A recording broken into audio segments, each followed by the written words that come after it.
राहू शकतो ही संकल्पना तोपर्यंत मला कोणी सांगितलीच नव्हती।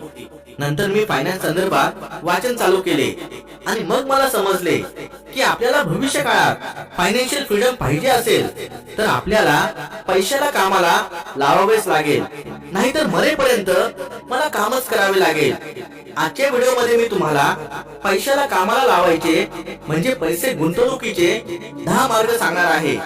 यापैकी पहिले 5 मार्ग तुम्हाला फिक्स रिटर्न्स देणारे आहे, म्हणजे गुंतवलेल्या रकमेवर तुम्हाला ठरलेल्या व्याज दराप्रमाणे गॅरंटी रिटर्न्स मिळतात। या मार्गामध्ये रिस्क कमी असते आणि रिटर्न सुद्धा थोडे कमी असतात। दुसरे 5 मार्ग जे आहे तिथे रिटर्न्स फिक्स नाही। या मार्गांमध्ये रिस्क थोडी जास्त असते, पण रिटर्न सुद्धा तुम्हाला त्याप्रमाणे म्हणजे चांगले मिळतात। मित्रांनो, हा व्हिडिओ तुम्हाला खूपच फायदेशीर होणार आहे। भलेही तुम्हाला यातले काही मार्ग माहिती असतील, पण काही मार्ग असे आहे की आपण इथे सुद्धा गुंतवणूक करू शकतो याचा तुम्ही विचार केला नसेल। चला तर मग आजच्या व्हिडिओला सुरुवात करूया।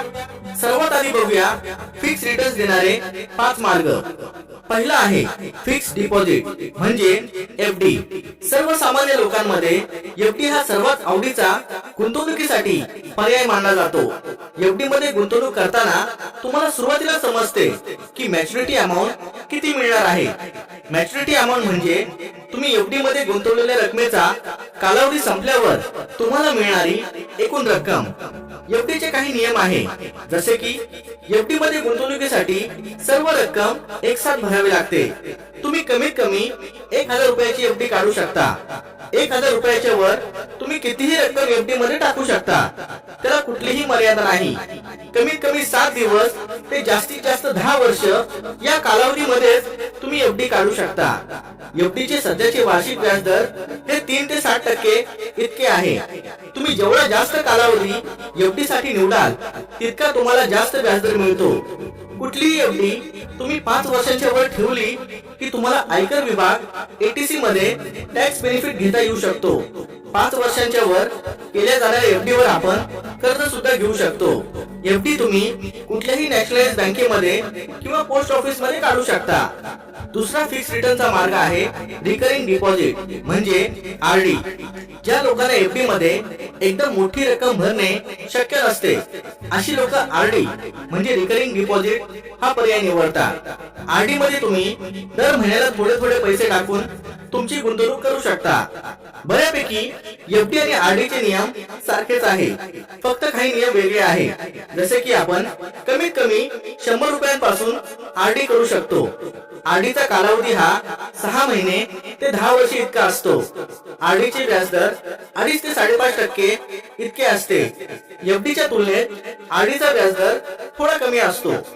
तिसरा मार्ग आहे life insurance policy. Life insurance policy ही घरातील जबाबदार व्यक्तीने आपल्या कुटुंबाच्या सुरक्षिततेसाठी काढण्यात येणारी पॉलिसी आहे। यामध्ये पॉलिसी चालू असताना पॉलिसी धारकाला काही झाले तर त्याच्या कुटुंबाला पॉलिसीची सर्व रक्कम मिळते। अनेक प्रकारच्या लाईफ इन्शुरन्स पॉलिसी आहे, जसे की टर्म इन्शुरन्स पॉलिसी, मनी बॅक पॉलिसी, एंडोमेंट प्लॅन वगैरे वगैरे। अनेक लाईफ इन्शुरन्स पॉलिसी तुम्हाला आयकर विभाग एटीसी मध्ये टॅक्स बेनिफिट साठी उपयोगी पडतात। लाईफ इन्शुरन्स पॉलिसीचे रिटर्न्स एफडी आणि आरडी पेक्षा जास्त असतात। चौथा मार्ग आहे पीपीएफ म्हणजे पब्लिक प्रॉव्हिडंट फंड। पीपीएफ मधील गुंतवणूक ही रिटायरमेंट प्लॅन म्हणून ओळखली जाते। यामध्ये वर्षाला कमीत कमी 500 रुपये तुम्हाला जमा करावे लागतात। या पॉलिसीचा एकूण लॉकिंग कालावधी हा 21 वर्षाचा असतो। 18 वर्षांनी 50% रक्कम तुम्ही काढू शकता। सध्या पीपीएफ चे चालू व्याजदर आहे 7%। नवीन आलेल्या नियमानुसार 5 वर्षानंतर मेडिकल इमर्जन्सी किंवा दुसरं काही महत्त्वाचं कारण सांगून तुम्ही पीपीएफ ची रक्कम काढू शकता। पीपीएफ मध्ये गुंतवलेली रक्कम सुद्धा तुम्ही आयकर विभाग एटीसी मध्ये टॅक्स बेनिफिट साठी वापरू शकता। पाचवा फिक्स रिटर्न्स देणारा मार्ग आहे आहे national pension scheme. National pension scheme सुद्धा एक रिटायरमेंट स्कीम आहे. यामध्ये सुद्धा वर्षाला कमीत कमी 500 रुपये तुम्हाला जमा करावे लागतात. यामध्ये तुम्ही भरलेल्या रकमेची 60% रक्कम तुम्हाला वयाच्या 60व्या वर्षी मिळते आणि उरलेली रक्कम तुम्हाला पेन्शन म्हणून तुम्ही हयात असेपर्यंत मिळते. नॅशनल पेन्शन स्कीम मध्ये तुम्हाला 9 ते 10% पर्यंत वार्षिक व्याजदर मिळतो.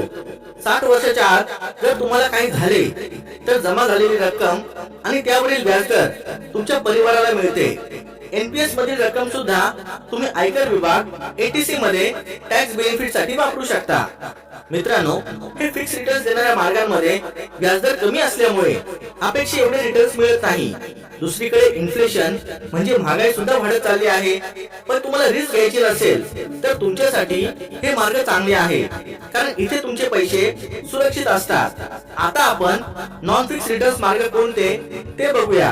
पहिला आहे रिअल इस्टेट. रिअल इस्टेट मध्ये तुम्ही घर किंवा जागा विकत घेऊन नंतर ती विकू शकता.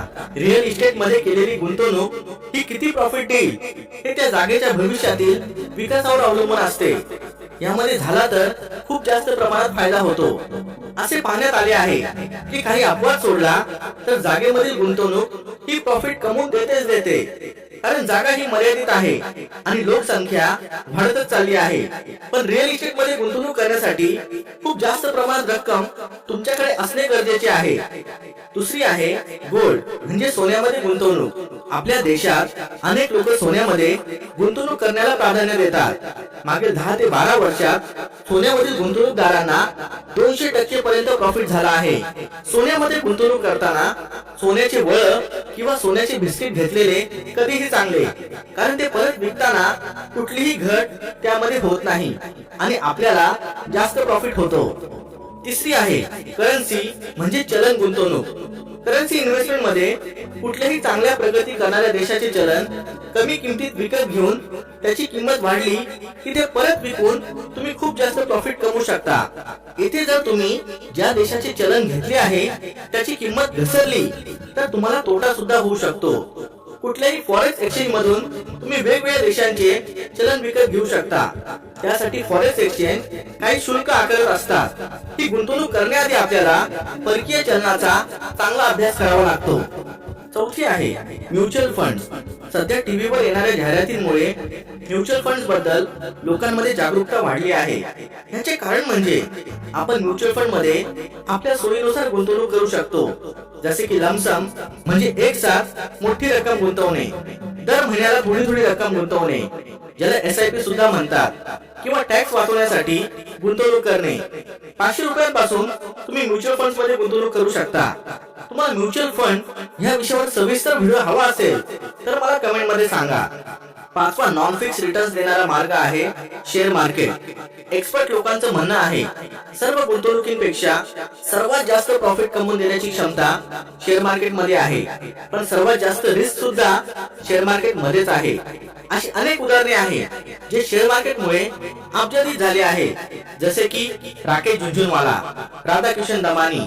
दुसरीकडे असे पण लोक आहेत ज्यांचे पूर्ण आयुष्य शेअर मार्केटमुळे उद्ध्वस्त झाले आहे. त्यामुळे शेअर मार्केट मध्ये गुंतवणूक करताना तुमचा शेअर मार्केटचा सखोल अभ्यास असणे खूप गरजेचे आहे. शेअर मार्केट मध्ये तुम्ही 1 रुपयांपासून करोडो रुपयांपर्यंत गुंतवणूक करू शकता. शेअर मार्केट मध्ये गुंतवणूक करण्यासाठी तुम्हाला फक्त एका